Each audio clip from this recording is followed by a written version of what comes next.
Many of them is perfect for the perfect for acrylics application, perfect for the velvety gels and then gel extension as well. And I have 2 cute stickers for fun Valentine.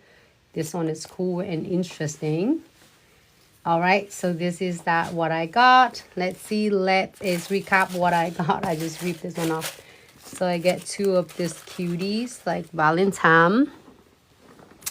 And then I had the press-on tip. I got the red one. I'm staying at the pink one. I said, oh, I want a pink one. But the red one is super adorable too. It looks really good in person. So I'm not sure it's under the camera. It might be darker or brighter, lighter. But you let me know which one you are getting. I have this Diamondus Pixie. And then this is so cute though. I really want to encapsulate this one. Maybe on this nails. Maybe we can do something like that on it.